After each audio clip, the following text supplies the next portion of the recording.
Hello, Capricorn, Sun, Moon, Rising, and Venus signs. Kamusta kayo? Sana po yung nasa mabuti kayong kalagayan. Welcome back po sa Star Tarot. Kung bago kayo rito, welcome din kayo. Thank you for your support. I truly appreciate it. God bless you all. Capricorn, maraming salamat sa mga likes and subscribe, sa mga heartwarming comments. Maraming salamat po. So, paunang mensahe ninyo, strength. Sabi dito, you're being guided by the cosmos, so stay strong, okay? A positive outcome is assured. Ayan, huwag kayong panghinaan ng loob. Okay? Huwag ninyong sukuan kung ano man ang sitwasyon ninyo, kung lalo-lalo na kung ito ay siguro medyo challenging, huwag kayong sumuko. Okay? Ginagabayan kayo ng Panginoon. Lagi kayong sinusuportahan, tinutulungan kayo in any way, binibigyan kayo ng intuitive messages para magabayan kayo sa mga dapat ninyong gawin, dapat ninyong isipin, dapat ninyong pag-focus, no? Kaya magpakatatag lang kayo, huwag kayong sumuko, no, sa mga obstacles sa buhay, sa mga challenges. Magpakatatag kayo at may promise sa inyo dito ang universe, no? There is going to be a positive outcome, no? So, ina-assure kayo na magiging positibo, magiging maayos, maganda ang resulta ng kung anumang mga bagay na ito. Your next message is creation. Being creative is a wonderful way of witnessing the unfolding of your limitless creative soul. So, napakaganda kasi maaaring merong mga pagkakataon or opportunities din dito na kumakatok, no, sa buhay ninyo. Sa ngayon, Capricorn, at ito ay yung pagiging creative ninyo, maaring yan ay will be highlighted sa ngayon. Maaring yung mga opportunities na nandiyan dyan sa paligid ninyo will be highlighting your creative prowess. Maaring it's going to showcase, no, yung mga talents ninyo, yung mga gifts ninyo, yung ganon. So that's really beautiful. We have patience. Be patient and allow destiny to unfold at its own pace. Okay? So, be patient. Hindi kailangan na tayo'y nagmamadali. Hindi kailangan na tayo'y magpipilit ng kung ano man yung gusto natin mangyari. Kasi, let's always remember that things happen in divine order and timing. Diba?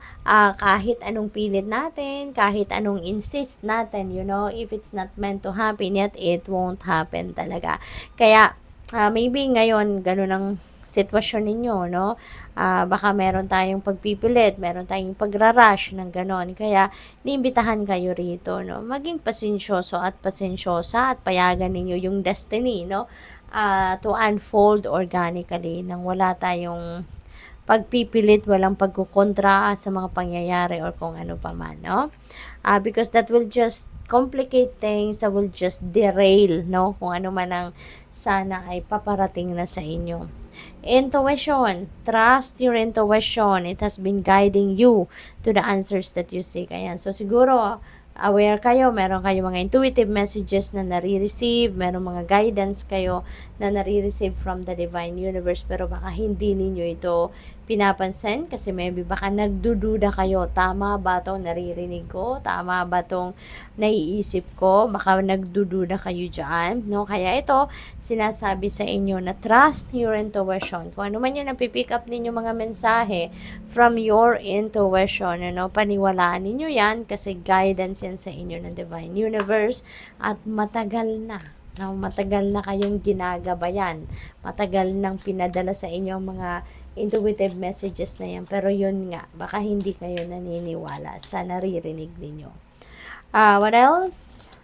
We have imagination. Ayan. So, siguro ang iba sa inyo, fantasizing kung ano yung mga dreams ninyo, kung ano yung mga goals ninyo.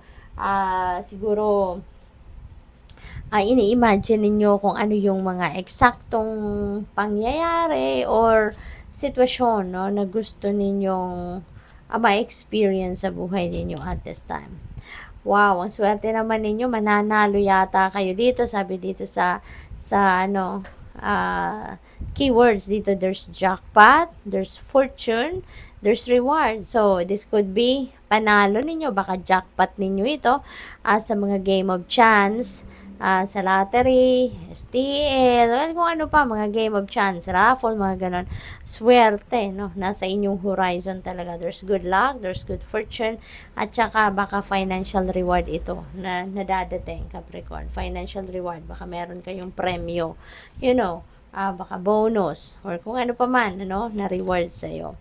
Daydreaming, tapos imagination, you're definitely soon, talagang magma-manifest kayo na kung ano man ang gusto ninyong ma-manifest sa buhay ninyo. Kasi yung daydreaming na yan, that is also one way or one tool, of law of attraction, you're manifesting something.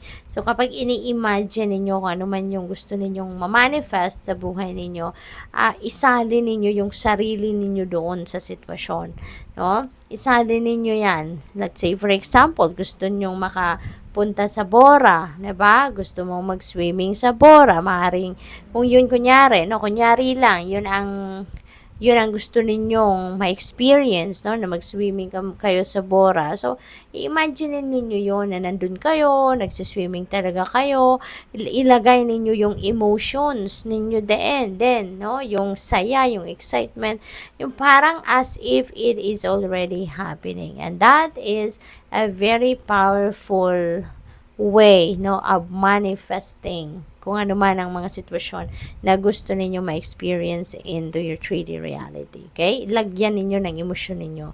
At ilagay ninyo yung sarili ninyo doon sa kung ano man ang gusto ninyong mangyari. Okay? We have blind, Capricorn, maybe. Ang iba sa inyo, baka meron kayong vision problems, baka may problema kayo sa mata. Kung meron mang ganun, discomfort, wag na po kayong mag-delay pa, wag na ninyong i-delay ang pagpapacheck up, magpatingin na po kayo, kasi napakahalaga ng mata natin, 'di ba? Yung paningin natin, yung vision natin, very, very important sa buhay natin. Kaya kailangan na laging in good shape ang ating mga mata. Kaya wag na po kayo mag-hesitate, magpatingin na, magpakonsulta na para ma-address na kung ano man at hindi na lumala pa. We have protest. Ayan, ang iba sa inyo dito seeking attention siguro.